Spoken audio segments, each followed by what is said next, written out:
നമസ്കാരം. നേപ്പാളിൽ കലിപൂണ്ട യുവത്വത്തിന്റെ വിപ്ലവ അഗ്നിയിൽ അടിയറവ് പറഞ്ഞ് ഓടി ഒളിച്ചിരിക്കുകയാണ് നേപ്പാളിലെ അധികാരികൾ.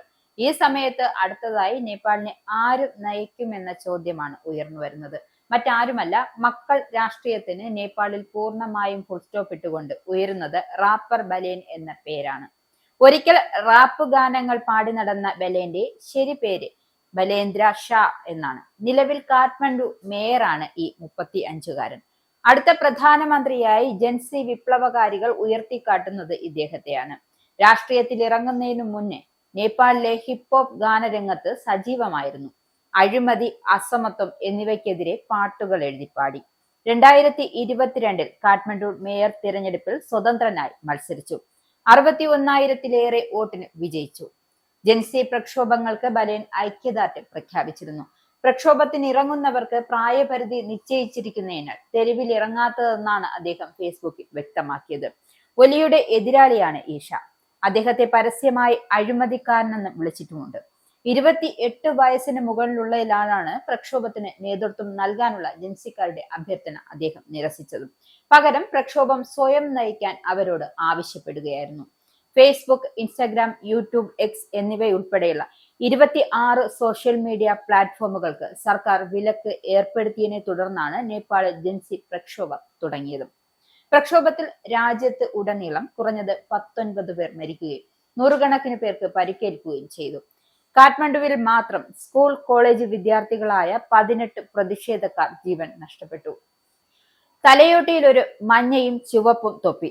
നേപ്പാൾ സർക്കാരിനെ താഴെ ഇറക്കിയ യുവ പ്രക്ഷോഭകാരികളുടെ കൊടിയടയാളമായിരുന്നു അത്. ജാപ്പനീസ് അനീമി മാംഗ പരമ്പരമായ വൺ പീസിൽ നിന്നും പ്രചോദനം ഉൾക്കൊണ്ട് പിറന്ന ഈ ചിഹ്നം സ്വാതന്ത്ര്യം, ധൈര്യം, വിപ്ലവം എന്നിവയുടെ പ്രതീകമായാണ് ഇത് കൊടിയടയാളമായത്. കഴിഞ്ഞ 17 വർഷത്തിനിടെ 14 സർക്കാരുകൾ ഭരിച്ച ചരിത്രമുള്ള നേപ്പാളിന്റെ രാഷ്ട്രീയ ഭരണ വ്യവസ്ഥിതിക്കെതിരെ കൂടുതൽ അനിശ്ചിതത്വത്തിലേക്ക് നയിക്കുന്നതാണ് ഈ പടിയിറക്കവും. 2024 ജൂലൈയിലാണ് ഒലി മൂന്നാമതും നേപ്പാളിന്റെ പ്രധാനമന്ത്രിയായത്.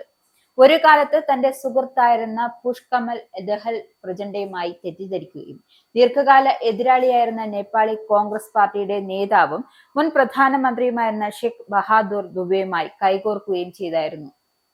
രാജ്യത്തെ രാഷ്ട്രീയ സ്ഥിരത കൊണ്ടുവരുമെന്നായിരുന്നു ഒലി നൽകിയ ഉറപ്പ്. 2021 മെയ് 13 മുതൽ ജൂലൈ 13 വരെ അന്നത്തെ പ്രസിഡന്റ് ബിന്ദ്യാദേവി ഭണ്ഡാരിയുടെ പ്രത്യേക നിയമത്തിനാലാണ് അദ്ദേഹം അധികാരത്തിലെത്തിയത്. ജൂലൈയിൽ സുപ്രീം കോടതി ഒലിയുടെ പ്രധാനമന്ത്രി പദത്തിലെ അവകാശവാദം ഭരണഘടനാ വിരുദ്ധമാണെന്ന് വിധിക്കുകയായിരുന്നു.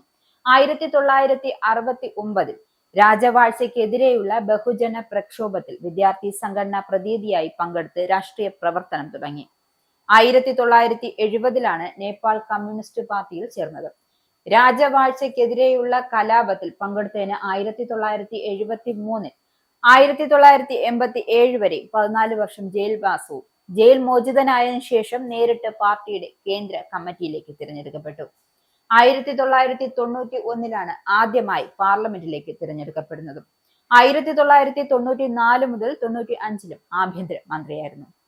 2014 മുതൽ പാർട്ടിയുടെ ചെയർമാനായി. 2024 ജൂലൈയിലാണ് ഒലി നേപ്പാളിന്റെ പ്രധാനമന്ത്രിയായി മൂന്നാമത് സ്ഥാനമേറ്റത്.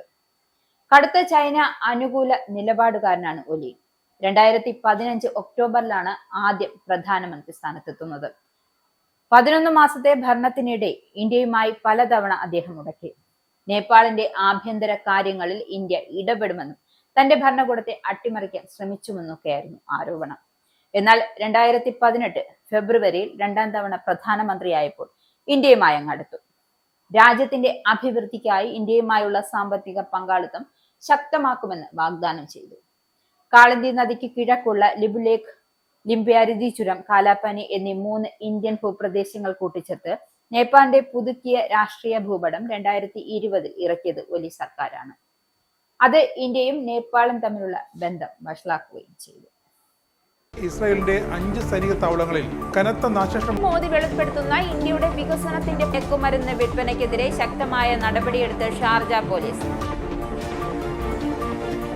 അമേരിക്കയിലെ സാധാരണ മനുഷ്യരോട് കൂടിയാണ് കോൺഗ്രസിനുള്ളിൽ പങ്കുവയ്ക്കാൻ ഓപ്പറേഷൻ സിന്ദൂറിൽ ഉപയോഗിച്ച